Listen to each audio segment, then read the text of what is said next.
हरी आपण पाहू शकतो की भारतभरामध्ये पूर्ण अमेरिका, इस्रायल आणि इराणच्या युद्धाचा भडका जो आहे तो संपूर्ण जगभरामध्ये पसरलाय.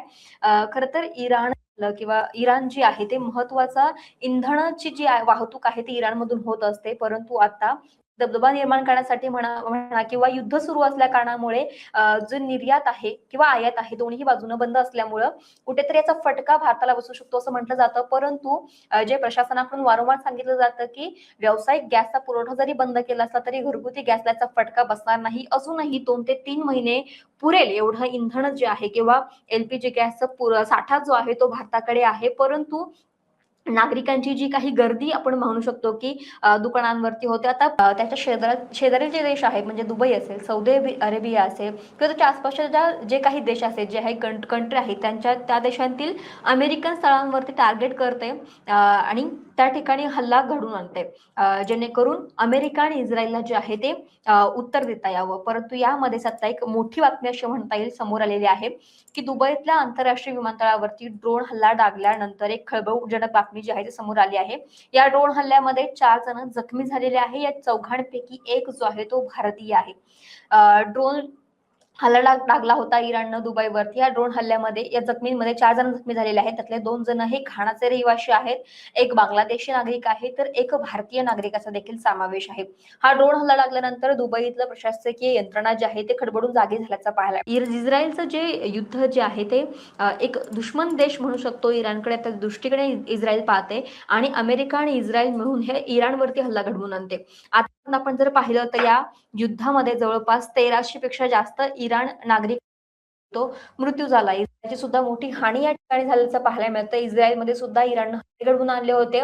इतर देशांमध्ये म्हणजे इराणच्या आसपासचे जे काही देश आहेत, दुबई असेल, सौदी अरेबिया, लेबनन असेल आणि बहरीन असेल, या ठिकाणी जे आहे ते इराण हल्ले घडवून जिथे अमेरिकन स्थळ या देशांमध्ये तिथे हल्ले घडवून आणते.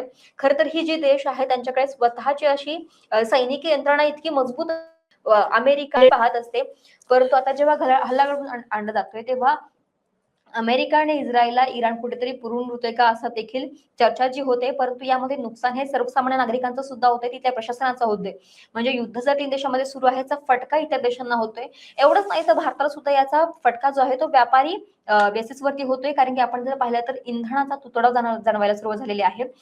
एलपीजी गॅस सिलेंडरवर वरती मोठा फटका बसतो. आयात निर्यात जी आहे या देशांमध्ये मोठ्या प्रमाणावरती जी आयात निर्यात होत होती, सौदी अरेबियामध्ये होत होती, इराणमध्ये होत होती, इस्रायलमध्ये होत होती.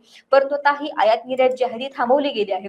सगळ्यात मोठा फटका आपण म्हणू शकतो की इंधन आहे, एलपीजी गॅस सिलेंडर आहे किंवा भारतातून जे इराणमध्ये सामान जात होतं त्याचं सुद्धा निर्यात जी आहे ती थांबवलेली गेली आहे. याचा फटका व्यापाऱ्यांना बसतोय, शेतकऱ्यांना बसतोय आणि आपण म्हणू शकतो की तिथल्या सुद्धा आणि भारतीयांना सुद्धा मोठ्या प्रमाणावरती फटका बसतोय.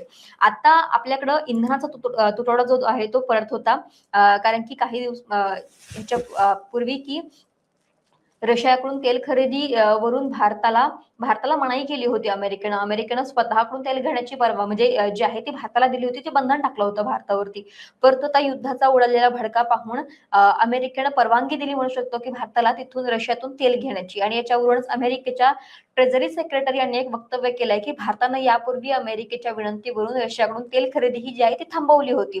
परंतु भारताच्या या सहकार्यामुळे अमेरिकेने भारताचं वर्णन खूप चांगला ऍक्टर असं म्हणून केल्याचं पाहू शकतो. सध्याच्या या युद्ध परिस्थितीमध्ये अमेरिकेनं भारताला तेल खरेदीसाठी रशियाकडून तेल खरेदी करण्यासाठी परवानगी दिलेली आहे. खरं तर आपण पाहिलं तर या युद्धाचा फटका युद्ध गेल्या 12 दिवसांपासून हे युद्ध सुरू आहे. म्हणू शकतो की अमेरिका आणि इस्रायलला इराणवरती हल्ला घडवून आणला. त्याच्यामध्ये इराणचे सर्वोच्च नेते जे आहे अली खामेनी यांचा निधन जे आहे ते झालं होतं. त्यानंतर अली खामेनी यांच्या निधनानंतर जे इस्लाम धर्मीय जे आहेत किंवा ज्या काही देश आहेत त्यांनी या घटनेचा निषेध केला होता. अमेरिकेचा निषेध केला होता की त्यांच्या धर्माचे मोठे नेते जे आहेत त्यांचं निधन घडवून आणलं होतं अमेरिकेनं. या निधनानंतर ट्रम्प यांना असं म्हटलं होतं की देशात जगातला जे काही वाईट व्यक्ती आहेत त्यांच्यापैकी एक मारला गेला असं वादग्रस्त विधान जे आहे ते डोनाल्ड ट्रम्प यांनी केलं होतं. आणि त्यानंतर हे युद्ध जे भडकलं ते अजूनही सुरू आहे. गेल्या 12 दिवसांपासून हे युद्ध सुरू आहे. इराण आपले शस्त्र जे आहेत ते थांबवायला काही मागे पाहत नाहीये आणि अमेरिका आणि इस्रायलला पुरून उरतं इराण असं म्हणू शकतो. पण या युद्धामध्ये आतापर्यंत 12 जणांचा मृत्यू जो आहे तो सॉरी 1300 पेक्षा जास्त जणांचा मृत्यू जो आहे तो या युद्धामध्ये झालेला आहे आणि याचा फटका कुठेतरी भारताला बसतोय कारण की भारतामध्ये एलपीजी सिलेंडर मिळत नाहीये. घरपोच जी सेवा होती ती एलपीजी गॅस सिलेंडरची ती आता मिळत नाही. त्यामुळे नागरिकांनी जे आहे ते लांबच लांब रांगा ज्या आहेत त्या लावलेल्या पाहायला मिळतात एलपीजी गॅसच्या दुकानांपुढे.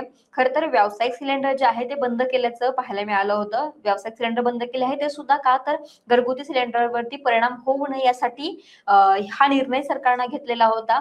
त्यामुळे मोठा फटका आपल्याला पाहायला मिळतो. आपण पाहू शकतो की अनेक हॉटेलच्या ठिकाणी एकंदरीतचा फटका आपण म्हणू शकतो की कधीपर्यंत हा सगळा परिणाम राहील हे सांगता सुद्धा येत नाहीये. कारण की काही ठिकाणी 2 महिने प्रशासनाचं म्हणणं आहे की 2 महिने पुरेल एवढं इंधन किंवा एवढा साठा आपल्याकडे आहे. परंतु हा तुटवडा नेमका कशा पद्धतीनं होतं यावरती काय सांगशील हरी? यामध्ये ई-कॉमर्स सेवा असतील किंवा क्रिप्टोकरन्सी असेल, स्ट्रीमिंग सेवा असतील किंवा बँकिंग सेवा असतील, या काही भागांवरती म्हणजे या काही गोष्टींवरती या सेवेचा परिणाम होऊ शकतो. मात्र काही अडचणी आल्यास व्हीपीएनच्या माध्यमातून इंटरनेट सेवा वापरता येऊ शकतात. महाराष्ट्रातील सर्व बातम्यांचे विश्वासार्ह व्यासपीठ. सकाळच्या सर्व सोशल मीडिया प्लॅटफॉर्मला लाईक, फॉलो आणि सबस्क्राईब करा. तसंच सर्व नोटिफिकेशनसाठी बेल आयकॉन प्रेस करायला विसरू नका.